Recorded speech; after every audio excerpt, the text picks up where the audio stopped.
নমস্কার সবাইকে, গল্পাঞ্জলি চ্যানেলে আপনাদের স্বাগত। আমি রুমকি। আমার আজকের নিবেদন শ্রী জ্যোতির্ময়ী দেবী রচিত ছোট গল্প দর ও দস্তুর।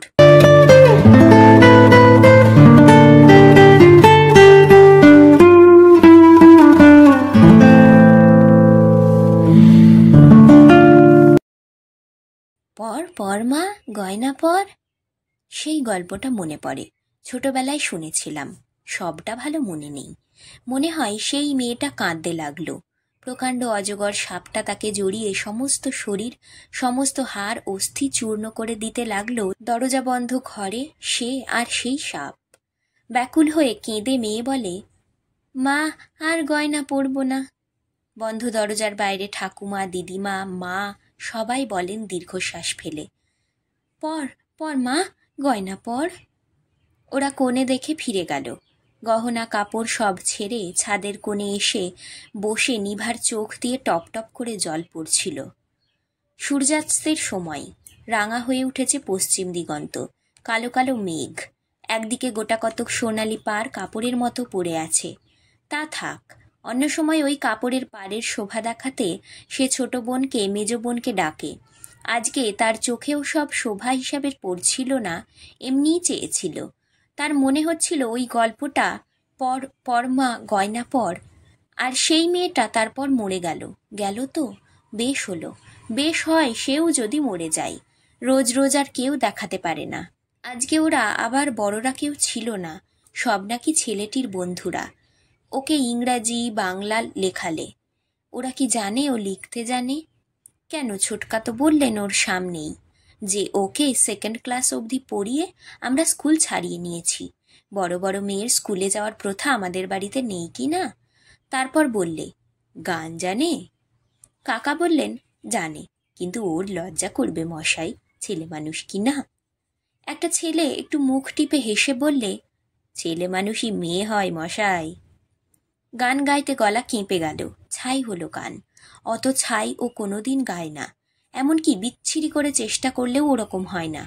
কাকা কেন বললেন না গানও জানে না? ওর চোখ দিয়ে টপ টপ করে জল পড়তে লাগলো। ওরা নাকি সভ্য, ওরা নাকি সব বিদ্বান। ওদের বোনের কেউ অমনি করে দেখে? সেচ দিয়ে সে কাপড় কেচে ছাতে এলো কাপড় শুকোতে দিতে। ও মা, তুই বুঝি এখানে বসে? আর মা সারা পৃথিবী খুঁজছেন, খাবার খাসনি যে? কাঁদছিস কেন? ও রাগ করে বললে, কই কেঁদেছি। চোখ দুটো সঙ্গে সঙ্গে জলে ভরে এলো। ওরে, এ দুঃখ সবারই করতে হয়, তোর একার নয়। আমাকে আবার আমার মামা শ্বশুর সমস্ত দালানটা হাঁটিয়ে নিয়েছিলেন। আর একটা কে ছিল, সে বললে চুলটা খুলে দেখাননি কেন মশাই? বড় খোঁপা, দেখে ভাবলে বোধহয় গুচি দিয়ে চুল বাঁধা। ও তো ভালো, সেই প্রতিমা আমার ননদের মেয়ে, খুব সুন্দর দেখতে, মনে আছে তো? তার আবার দেখতে এসে সব বলে, মশাই হাতে মনে হচ্ছে কড়া পড়েছে। নন্দাইয়ের রাগে মুখ লাল হয়ে গেল, তবু বললেন, টিপে দেখুন হাত। ছেলেটি এমএ পাশ করেছেন, বাড়ি আছে নিজের, বাপ মা আছে, কি করা যায়, সবই সহ্য করলেন। কিন্তু এখন যদি হাত দুটো দেখিস তার, শাশুড়ি ঝি চাকরের জল বাটনা নেয় না, রোজ তাল তাল বাটনা বাটে জল তোলে, মুখখানি কচি টুলটুল করছে, হাত দুখানা যেন কার। তা বলে কড়া পড়া, তখন কে যেন বলেছিল কে জানে। কথাগুলো খুব আশাপ্রদ নয়। নিভা অবাক হয়ে শুনছিল। সে বললে, দিদি, তোমাকে তারাই পছন্দ করলে যারা হাঁটালে? মেজ দিদি বেশ স্বচ্ছন্দভাবেই হাসলে। হাঁটালেন তো বাড়ির কেউ নয়, মামা শ্বশুর। নিভা আরো অবাক হয়ে বললে, জামাইবাবুর মামা তো? তা তুমি সেখানে গিয়ে রাগ করনি? কিছু বলনি কাউকে? জামাইবাবুকেও না? ওর দোষ কি? আর এই যে রেওয়াজ, সবাই এই করে। নিভার রাগে গা জ্বলে যায়, কিন্তু মেজদির যেন সবই খুব সহজ মনে হচ্ছে। পাশের বাড়ি ছাতে কেউ উঠলেন, বললেন, তোমাদের নিভাকে আজ দেখে গেল, কি বললে?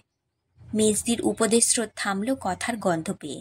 পুলকিত হয়ে আলসের ধারে গিয়ে দাঁড়ালেন। হ্যাঁ, দেখে গেল তো। এখন কি বলবে? কিছুই বলেনি। ঈষৎ মৃদু কণ্ঠে বলল, আর শ্যামবর্ণ কি না তাই, সহজে কি পছন্দ করে? বাবা, এই দুটি ছোট বোনের বিয়ে দিতে জেরবার হয়ে যাবেন ভাই। যে দেখছে সেই বলে সব ভালো মশাই, কিন্তু রংটি যদি একটু ফর্সা হতো, গান গাওয়ালে, লেখা দেখলে কত কি। প্রতিবেশিনী একটু মুখভঙ্গি করে বললেন, লেখা নিয়েই বা কি করবেন, গানেই বা কি করবেন? সেই মুনিয়ার কথা মনে আছে তোর? সেই যে আমার ছোট পিসিমার মেয়ে, কি চমৎকার গলা, পাড়ার লোকে দাঁড়িয়ে যেত গানের সুরে। তার রং তেমন ছিল না, ওই গানের আর বাপের টাকার জোরে বিয়ে তো হলো। এখন শুনি নাকি বর কারুর কাছে কোনো জায়গায় গান গাওয়া পছন্দ করে না, বড্ড খেঁকিয়া। ক্যাঁক করে বলে মেয়েদের আবার বিয়ের পরে গান কি কোনোখানে পাঠায় না, মেয়ে যজ্ঞিতেও গাইতে বারণ। কাজের বাড়িতে 5টা পুরুষ আসে তাই। মেজদি বললেন, অথচ মরতে সব বিয়ের সময় জিজ্ঞেস করে, যার হাতে পড়বে সেই যদি ওসব না চায়, ছাই দরকারেও লাগে না। তা দরকারে লাগে না বটে, কিন্তু সুনীলের মেয়েটি যে কি চমৎকার গায়। মা এলেন, কথায় বাধা পড়ল। হ্যাঁ রে নিভা, কই কি সব ঢং বলতো? খাবার খেলে না অবধি, চিরকালটার জিনিস, তাই তারা নিয়ে যাবে, দেখবে না? দেখছে তো মেয়ে, অমনি গলে গেলেন। মার পিছন দিয়ে নিভা নেমে গেল। ভালো লাগেনি মানি, তা কি করব ছাই। একসঙ্গে এত কথা এবং এত রাগ গলার কাছে জড়ো হলো যে মার আর কথা বেরুলো না মুখে। অনেক রাত্রি, ছোট ছেলেরা সকলে খেয়ে দিয়ে ঘুমিয়েছে, পুরুষদেরও খাওয়া চুকেছে। মার কাজ সারা হলো, পাশের ঘরে ছেলেমেয়েরা ঘুমুচ্ছে। নিভাদের বাবা এই ঘরে চুপচাপ শুয়ে শুয়ে চুরুট খাচ্ছেন। বেশি চিন্তিত হলেই তার সিগারেট খাওয়ার অভ্যাস, অন্য মনে প্রতিদিনের দ্বিগুণ খান সেদিন। নিভার জননী জলের ঘটি, দুধের বাটি, পানের ডিবে, মিছরি, বিস্কুট নিয়ে ঘরে ঢুকলেন। একে একে সবগুলি যথাস্থানে নামিয়ে স্বামীর বিছানার পাশে এসে বসলেন। তারপর চুরুটটা হাতে নিয়ে স্বামী বললেন, কিসের? এই যে গো, নিভাকে দেখে কি বললে? পছন্দ করেছে ছেলে? স্বামী অন্যমনে দুটানে সেটাকে টেনে আধখানায় ছুঁড়ে বাইরে ফেলে বললেন, কাল ওর বোনেরা মা আর ঠাকুমা আসবে দেখতে, ছেলের ছোট ভাই ছিল বলে গেল। মাতা পিতা দুজনেই জানালার পথে রাস্তার গ্যাসের দিকে চেয়ে অনেকক্ষণ চুপ করে রইলেন। অবশেষে মৃদু নিঃশ্বাস ফেলে মাতা বললেন, মেয়েটার চোখ দিয়ে জল পড়তে লাগলো, কতবার যে সব দেখলে। বাপ চুপ করেই রইলেন। মা আবার বললেন, ওরা না কি বলে, আমাদের যে বাজারে মাছের দর আছে। নিভার পিতা অন্যমনে শুনছিলেন, শেষ কথাটাই একটু হাসলেন, বললেন, মিছে বলো না। খানিক চুপ করে বাপ জিজ্ঞেস করলেন, ওরা ঘুমুচ্ছে? মা বললে, হ্যাঁ। রাত্রি গভীর হয়ে এলো, ক্লান্ত স্বামী ঘুমুলেন। নিভার মার চোখে ঘুম এলো না। মনে হয় বারে বারে নবনব অভিজ্ঞতায় এই একই অভিনয় দেখেছেন। অসম্মান, সম্মান, অবমাননা কত বোঝে না মন। শুধু একে একে মনে পড়ে কত বিয়ের কথা, জানাশোনা স্বজন আত্মীয় কত কথা। কারো বা গয়না, কারো বা গহনার ওজন, কারো বা গহনার রং, কারো বা নিজেরই রং, কারো বা তুচ্ছ কথা, কারো দরিদ্র পিতামাতা। যা হোক তা হোক, অমনিই তো হয়ে থাকে। বলে লক্ষ্য কথা না হলে বিয়ে হয় না। ছোট বোন সুধার তো বিয়ের পর দিন কুশণ্ডিকার আগেই গয়না ওজন করে দেখেছিল তারা। 60 ভরিতে 1.5 ভরি কম ছিল, কাঁটা হয়ে ওঠেনি।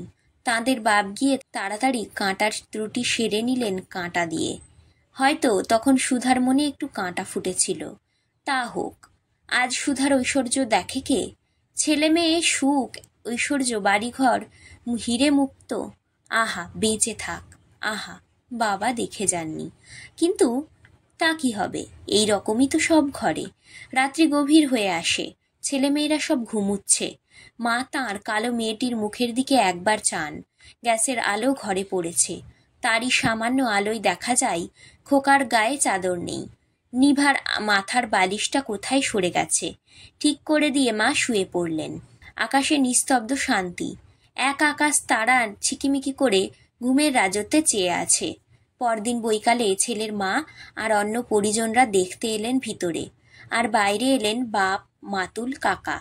পূর্বদিনের চেয়ে বেশি করে সর, ময়দা, সাবান, স্নো ঘষে রংটা অনেকটা খসখসে করে মাথা ঘষে চুল খুলে মাথার তেলের বিজ্ঞাপনের মতো শাড়ির সঙ্গে জামার রঙে মিল করিয়ে ভেবে চিনতে অনেক পরিশ্রমে শ্যামা মেয়েটিকে সবাই সাজালো।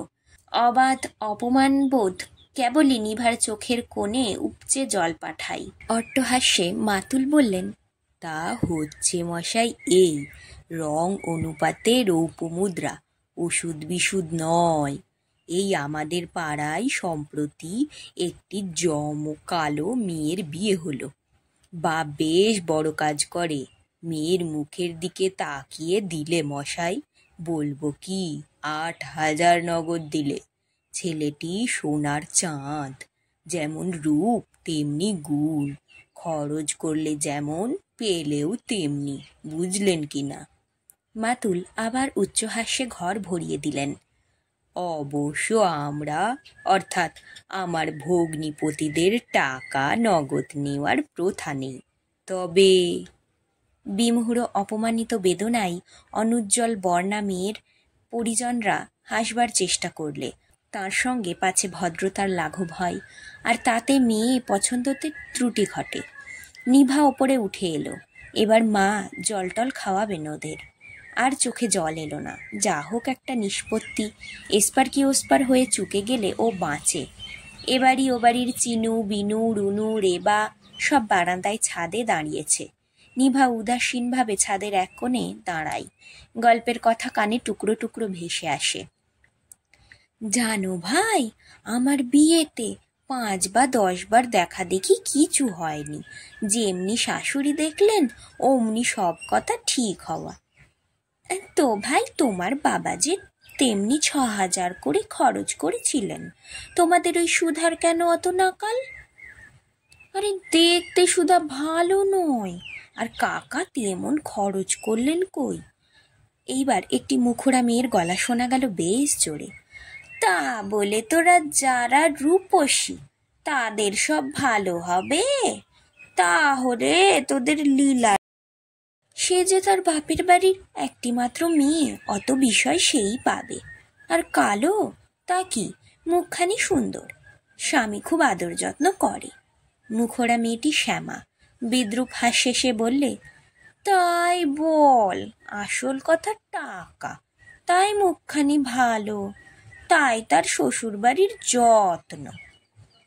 যে তর্ক করছিল সে বললে রাগ করে, তা টাকা তো কি, যার বাবার আছে তিনি দেবেন না? কেউ হারে না, নানামুখী তর্ক চলে। রাত্রি হলো। অন্ধকারে নিভা একলা ছাদে শুয়ে ভাবে। মনের এক পাশে দাঁড়ায় আকাশ ভরা তারা, অন্যধারে পৃথিবী জোড়া অন্ধকার। সেদিন মেজদি এসেছিল, ওপরে এলো তারা। হ্যাঁ রে, ওপরে একলা? নিভা উঠে বসে। সেই একই কথা। মেজদি বেশ করে বসে, সান্ত্বনা দেবে ভেবে বলে, এমনি হয়েছে ভাই। সে তার পাড়ার কন্যাদের নিদারুণ মর্মস্পর্শী ব্যাখ্যা দেয়, আর উপসংহারে বলে, কি করবি, এমনি ঘরে ঘরে। তারপর মেজদি তার মামা শ্বশুরের শ্বশুরবাড়ির কার এক কৃষ্ণা কন্যাদায়ের ভয়াবহ অথচ উজ্জ্বল ব্যাখ্যা দেয়, অর্থাৎ মেয়েটি বিয়ের পরে নাকি আত্মহত্যা করে। তার উপসংহারে সে বলে, তার চেয়ে আমাদের নিবা ঢের ফর্সা। রাত্রিও বাড়ে, গল্পও বাড়ে। আসর জমে ভূতের গল্পের মতো। নিজ নিজ নিতান্ত নিরীহ নিরপরাধ হৃদয়বান অথচ পিতৃমাতৃভক্ত স্বামীদের বাদ দিয়ে অন্য সকলের ভদ্রতাহীন বিয়ের কথা বলে, শ্বশুরালয়ের খোঁচার কথা বলে। নিভা আড়ষ্ট হয়ে শুয়ে থাকে। বর এবং বরপক্ষীয়দের সম্বন্ধে তার ধারণা তো খুব ভালো হয়ই না, বরং বেশ ভীতিপ্রদ হয়ে গেল। অনেক রাত্রে মেজদি গেল ছেলে শোয়াতে। চুপ করে থেকে তাকে সে হঠাৎ জিজ্ঞাসা করে বসল, আচ্ছা ভাই মেজদি, মেজ জামাইবাবুরাও তো অমনি করেছিলেন? মেজদি সোজাসুজিই বলে, দেনা পাওনার কথা কোন বিয়েতে না হয়, হয়েছিল বই কি। তা সে তো কিনা আমার দিদি শাশুড়ি আর শ্বশুর করেছিলেন, উনি তার কি জানেন? মেজদির স্বামীকে ভালো বলবার সরল প্রচেষ্টায় নিবার হাসি পেল। সে একটু চুপ করে থেকে বললে, তাহলেও ভাই, উনি তো মা বাপের ছেলে, বলতে পারতেন নাকি? মেজদি, তা কি করে বলবেন? মাথার উপর গুরুজন, বাপ মা, তারা যা করবেন ভালোর জন্যই তো। আর এ তো সবাই করে। নিভা অপ্রস্তুতভাবে বললে, তাহলেও অত বিদ্বান জামাইবাবু। তাতে কি? নিভার অন্তরে বিদ্বান পুরুষ সমাজের ওপর ঈষৎ শ্রদ্ধা ছিল। সে ভাবত বোধহয় তারা পৌরুষে দীপ্ত, আকাশের মতো উদার, অচলের মতো দৃঢ়, সমুদ্রের মতো গভীর। নিত্যকার ছোট ছোট দৈন্যতা, ক্ষুদ্রতা, লোভ তাদের স্পর্শ করে না। আবার সে বলল, আচ্ছা ভাই, তোমার শাশুড়ি নাকি বড় খোঁটা দিয়েছিলেন বাবাকে, তাতেও জামাইবাবু চুপ করে রইলেন? তা কি করে বলবেন? তুই এক পাগলি। মা বাপকে বলা যায়? হলোই বা শোনালেন আমার শাশুড়ি, তাঁদের হলো গিয়ে ছেলে, আমার বাবার মেয়ে। লোকে কত কথা বলে, তাঁরা আর এমন কি বলেছেন? বিয়েতে লক্ষ কথা হবে, আর ছেলের পক্ষ মেয়ের পক্ষকে বলবে, এই হলো ধারা। যুক্তিসঙ্গত জবাব পেয়ে নিভা চুপ করে গেল। আকাশের এক প্রান্ত থেকে কৃষ্ণা তৃতীয়ার বাঁকা সোনার থালার মতো চাঁদ উঠল। মা ডাকলেন, ওরে ও মেয়েরা, কত রাত্রির হলো, ছেলে মেয়েকে খাইয়ে নে না, নিভাকেও খেতে ডাক। নিভা উঠল। এবারে সে কুণ্ঠিতভাবে জিজ্ঞাসা করল, আচ্ছা দিদি ভাই, তোমাদের জামাইবাবুদের ভালো লেগেছিল? তার 16 বছর পার হয়ে গেছে। গল্পের বই পড়ারও প্রচুর সময় ছিল। কাব্য জাগতিক আদর্শ স্বামী সম্বন্ধে কল্পনার যথেষ্ট অবকাশ ছিল। মেজদিদি উঠেছিল, হেসে গড়িয়ে পড়ল, স্বামীকে ভালো লাগবে না কেন? শোনো একবার মেয়ের কথা, হালিয়ে পাগল করতে পারে ও। মা গো, ওদেরও তো বিয়ে হয়েছিল সব, কই ওই সব কথা তো ভাবেও নি। মেজদিদি, সেজ দিদি এবং মার কাছে এত হাসির কথা বলতে নেমে গেল। অত্যন্ত অপ্রস্তুত হয়ে নিভা দিদিদের ছোট ছেলেদের ঘুম পাড়াতে মার কাছে নিয়ে এলো। আদর কাটতে পায় না, আদরই পায়নি।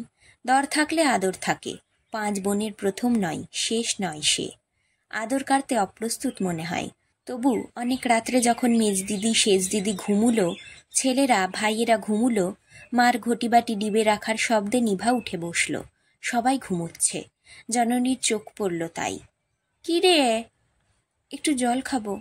উঠে এসে কুঁজো থেকে জল খাই। কলকাতার আকাশ ঝাপসা জ্যোৎস্নায় তন্দ্রাচ্ছন্ন হয়ে মহানগরীর দিকে চেয়ে আছে। পাড়ার প্রায় সব বাড়িই অন্ধকার। মা তখন ভাবছিলেন স্বামীর কাছে গিয়ে পরামর্শ করবেন, জিজ্ঞাসা করবেন। নিভা এসে দাঁড়ালো কাছে। কি রে? আমায় ওরকম করে বিয়ে দিও না মা। কি রকম করে? মা ভ্রু কুঞ্চিত করলেন। ওই কেবলই টাকার গয়না করে?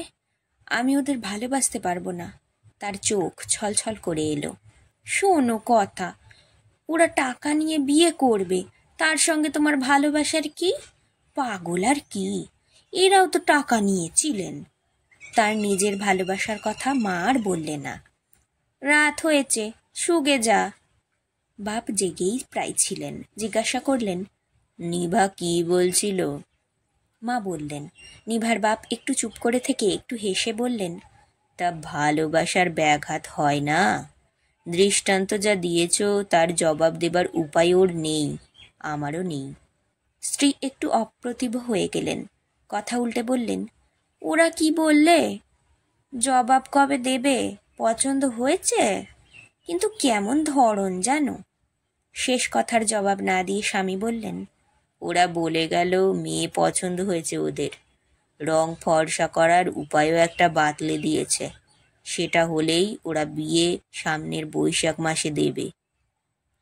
উৎসুক নিভার মা জিজ্ঞাসা করলেন, সে কি উপায়? কিছু বেশি টাকা, নগদ ওরা নেয় না, কিন্তু রকম নেয়। খানিক চুপ করে থেকে পত্নী বললেন, তা কি করবে?